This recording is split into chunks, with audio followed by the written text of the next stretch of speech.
We all know that relocating is just the first step. Now, settlements, we have adapting, we have acclimatizing to the environment, starting school, flourishing in school, and every other thing comes after relocation. The settlement period can really be overwhelming. You see the settlement period, right? It can really be overwhelming. Now you're no longer basking in the euphoria of, oh, you're traveling, or you're resuming school, and you've now gotten to your destination. You've now arrived. You're about to start your studies, you're about to resume school, you're about to start your new life, you're about to start building yourself again. As an international student, this adaptation period can really be stressful. Believe you me, it can really be stressful, especially on your mental health. It takes a toll on you because you're caught in between culture shocks, you're caught in between the weather, you're caught in between starting school, you're caught in between academic differences and expectations and all those things, and you don't even know where to start from. Yes, believe me, I understand all these emotions, I understand all these things because I passed through them myself. And I'm making this video today to drop few tips that worked for me while in my transition stage. I will call it transition stage. These few tips worked for me, and I'm here to drop the teas. Yes, I'm here to drop the tea.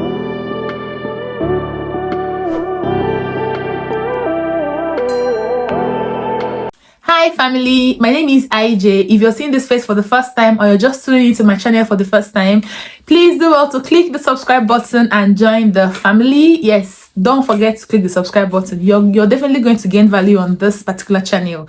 Don't leave without subscribing, okay? And to my returning subscribers, thank you guys so much for everything you do for me on the channel. I am grateful for your support, your love, your shares, your subscriptions. I am really grateful. To dive right into the video for today, I am going to drop some tips that worked for me as an international student while I was transitioning. The first tip I'm going to tell you is, first of all, take a breath.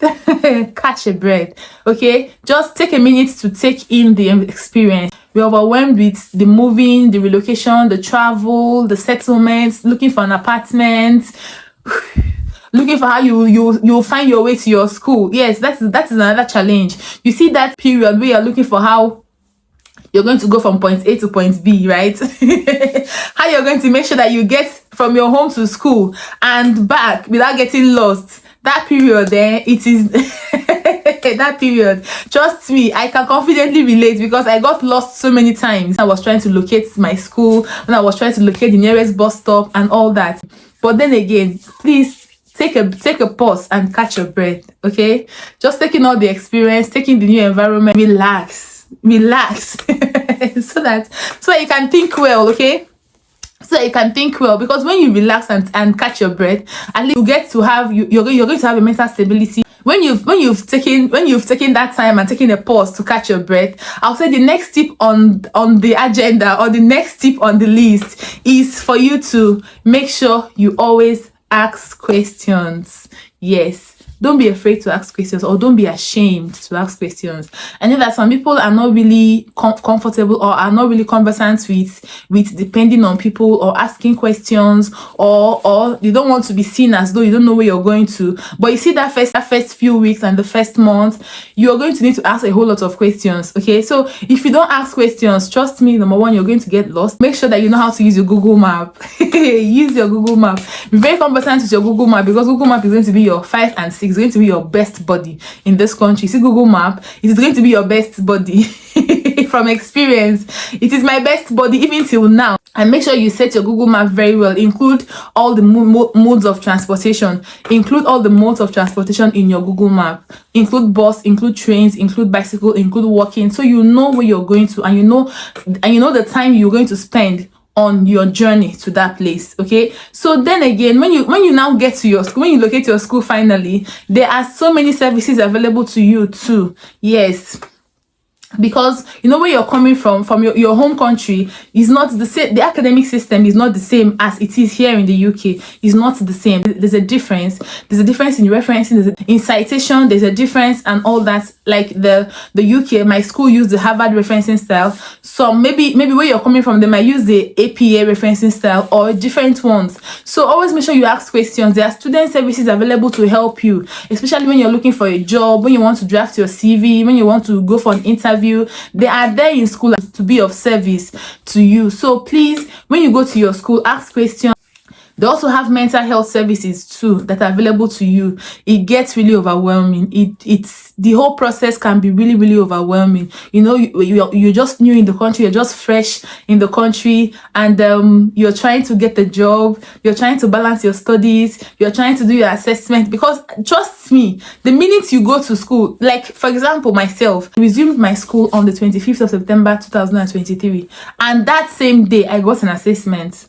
Yes, that same day. Like, I'm like, I've not even resumed. People shall allow me to settle now. What's going on? But I got an assessment, and they're not even going to look at your face. Okay, they believe you came in ready, you came in prepared. So make sure that you're always seeking people's help. Always ask questions. What you don't understand, there is no shame in asking questions. I'm not ashamed of asking people questions.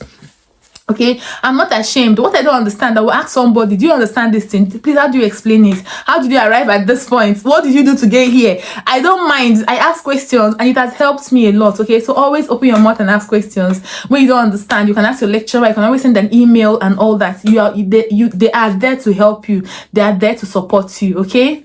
Another aspect of asking questions is based on transportation. Yes, based on transportation. There are always discounts available to students, but if you don't ask questions, you will not know them. So make sure that when you go to your school, always ask for example, maybe the global lounge. That's what we call it in my school. When you go to the global lounge, they're going to tell you, okay, this is the form you're going to fill. This is the site you're going to go on. You're going to fill in your details, and then you're going to get a student pass or a rail card or a discounted bus pass. So make sure you ask questions, because all these are going to help you to cut your expenses when it comes to transportation. If you don't do all this, you're going to be paying £2.50, £2.80 going and coming, which is to and fro every single day, and you end up spending maybe sometimes £6 or £7 in a day going to school, and you do that for 3 days. It is going to be really expensive. So ask questions about transportation, ask questions about how you get discounted bus fares and train fares as well.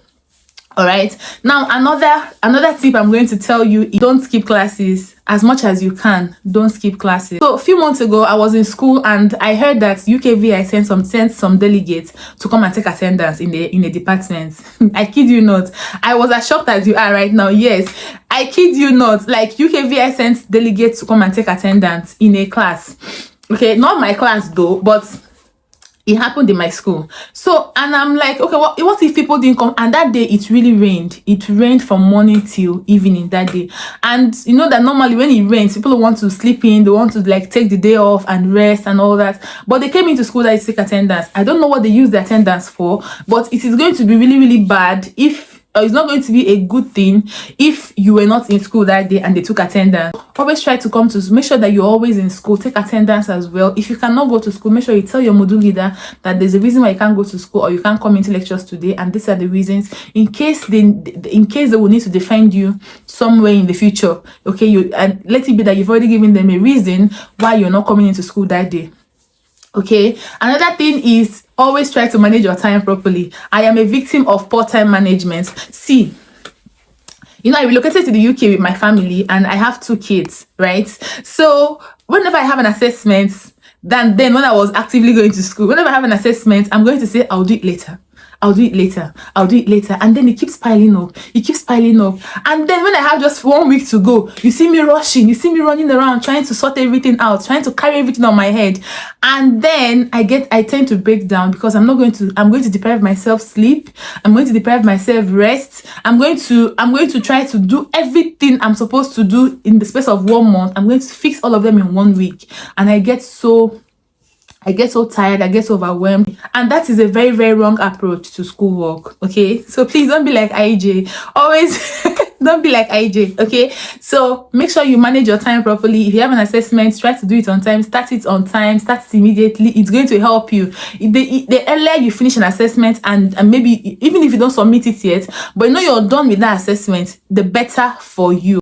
But if you keep piling it up, the first module has an assessment, you say tomorrow. The next module has an assessment, you say tomorrow. The next module has an assessment, and you say tomorrow, I'll do it tomorrow, I'll do it tomorrow. That is a very wrong approach. That's what I did. And trust me, it is not a good one. Most times I end up submitting assessment 5 minutes to deadline, 3 minutes to deadline, 2 minutes to deadline, and you know how tense you're going to be in that period. Because what happens when the network goes bad? What happens if your laptop just trips off? What happens? All those things are incidents that you cannot control, right? So the one you have control over, which is your time, please try to make very good use of it.